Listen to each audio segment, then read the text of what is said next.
Ganito po, lalagyan po natin siya ng kanin sa loob, yung rice, Egyptian rice. Ngayon po, nag-isa ako ng isang sibuyas lang, tsaka 2 butil na bawang, lemon powder at paminta and salt po na little. Ayan.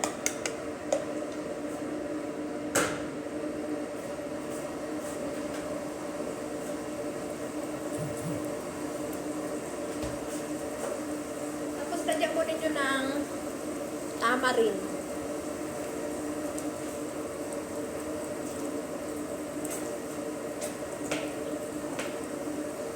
Tamarin na kalahating kutsarita lang po.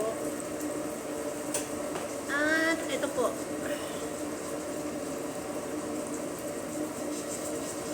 Molasses po ito, yung Roman.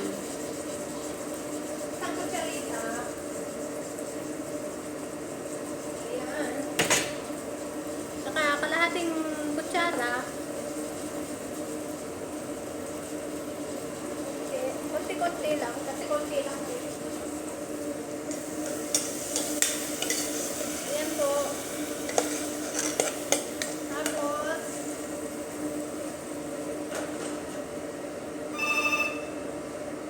wait lang po, wait lang. Hello? Yes.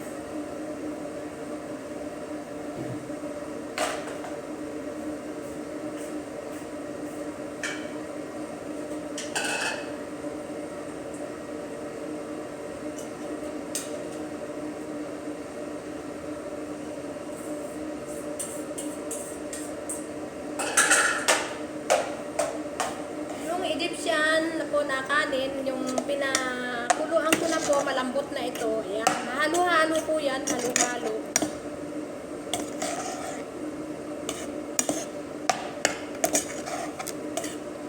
Yan po.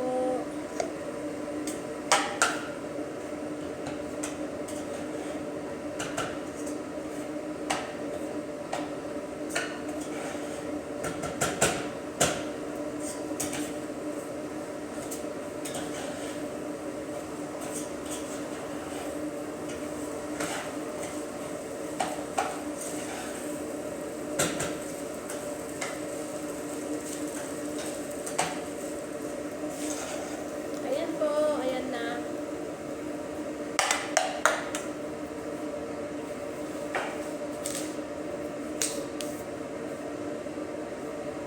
At ilalagay po natin dito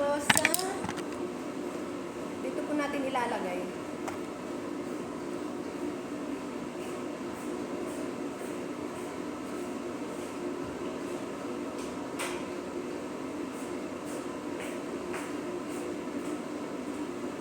Pag nailagay po natin dito, ibabalik natin dito, pero butasan po ninyo ng konti-konti. Yung ganyan po, bubutasan po yan, konti-konti. Tapos ibalik mo dito sa kasirola. Kahit hindi po naubos lahat, ibalik po. Pakulo mo ng konti bago mo ilagay sa may maliit na pang-oven tray. Ilagay mo po sa dito po sa oven para maluto po ang gulay.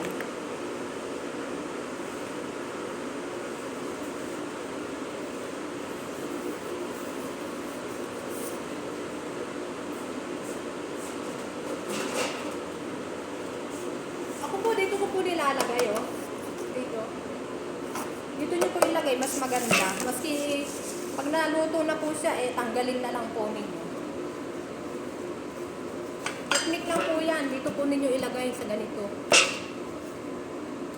Lagayan yan, ganyan. Tingnan nyo po. Lagay-lagay lang.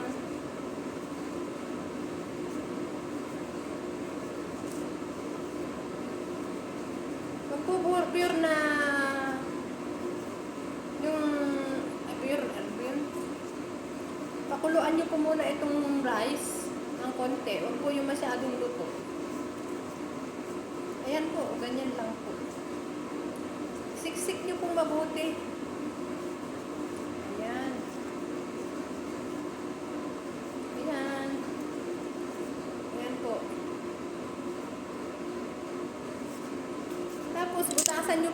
ganyan.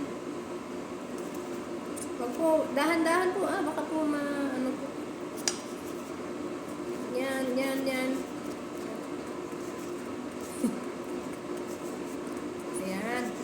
Okay po.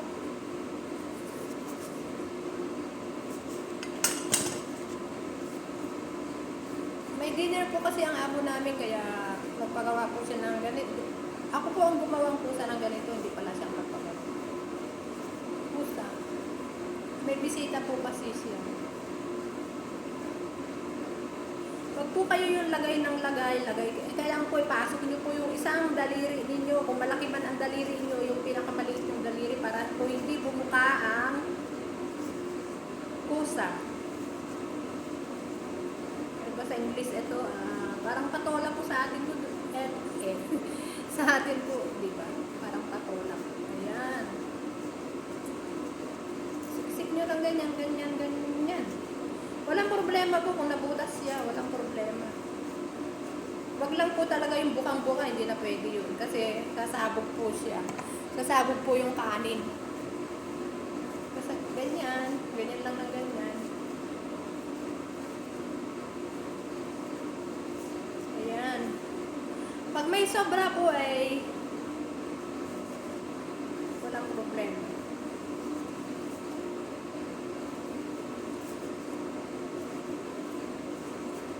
Kahit hindi nyo na po ilagay sa oven to, diretso na po nyo, sa oven dun sa apoy, diretso na po sa inyo sa oven. Okay na po yan.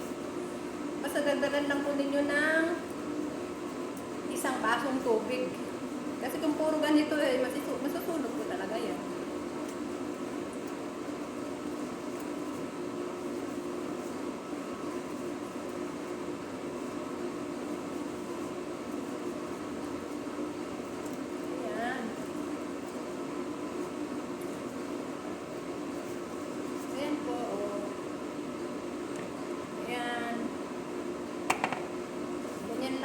Wait lang po.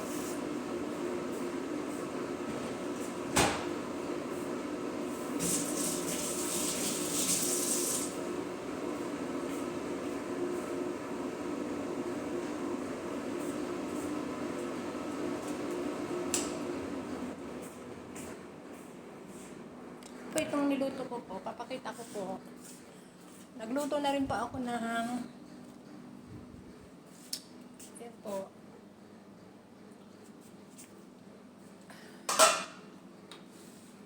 Yan po yung steak. Tapos ito po yung paborito nilang kanin na may gulay. Ayan. Tsaka ito pong steak. Steak po ito na may mushroom. Steak po yan na may mushroom. Yummy po yan. Tapos nagsaing na rin po ako. Kanin namin. Ayan, ang steak. Saka ito kanin na may gulay. Ayan po.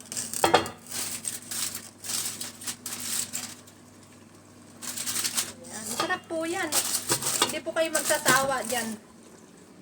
Tuloy na po natin ito para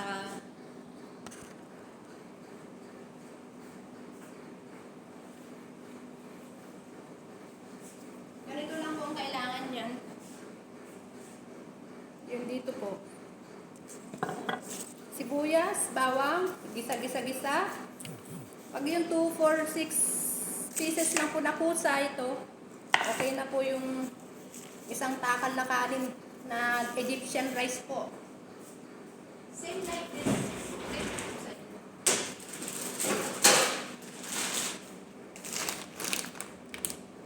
Ayan po. Ano tawag to? Kala roast rice. Yan po.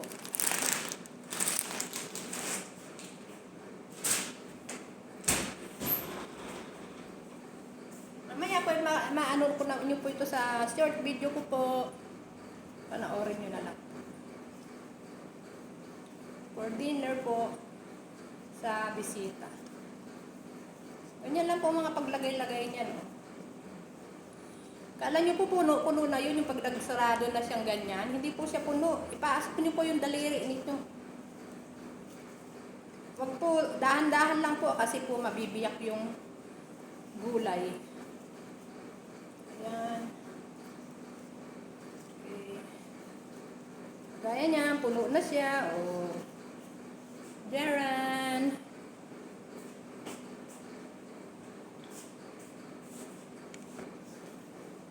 Dami. Mga kwan lang po kasi sila, 5 tao lang po bisita. Ganyan po kasi ang amo namin. Please subscribe po my channel, Honey Beng Vlog po. Inulit-ulit ko po. Dagang salamat. Maraming salamat po sa nagsusubscribe sa akin. I love you po.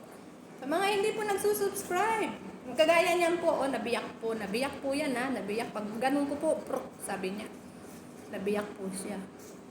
Prok. Pero walang problema. Wala pong problema. Okay lang yan. Okay lang. Yan.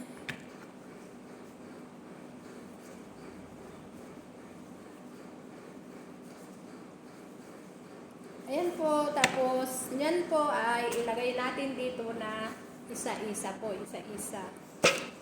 Isa-isa rin na bubutasan na ganyan. Pangbutas nyo po ay ito. Same like this po yung pambutas nyo. Hindi, ang ganda. And then, ilagay nyo po dito. Gawa kayo ng sauce. Yung sauce po niya, same po yan. Yan. Tsaka isang basong tubig lang. Lagyan nyo yung konting asin. Ayan. Ayan po. Ganyan lang po. Ganyan. Yan. Okay po, ganito na lang po ang aking munting video. Mahaba na po masyado, kaya dagan salamat, maraming salamat po. Jesus love you po and Jesus love us po. Ayan po, napuno na ng bubutasan nyo pa rin po yung kahit may biyak. Ganyan-ganyan nyo pa rin po ha. Para po papasok yung sauce niya doon sa loob. Okay po. Bye-bye po. Hanggang dito na lang po. Ayan. Tapos, marami pa pong tira, oh. Lalagyan nyo ng isang bakong tubig. Lagyan nyo ng konting ganito. Ganito. Isang kutsara din. Asin. Pampasarap. Yaran. Tapos, lagay nyo ito. Pag kumulo po, ibalik nyo dito. Takpan yung mabuti ng aluminum foil at lagay nyo po sa oven. Makikita nyo po sa short video ko po ang pagluluto nito. Salamat po, salamat po. Jesus love you po and Jesus love us. Laging tandaan po, mahal tayo ng Panginoon. I love you po.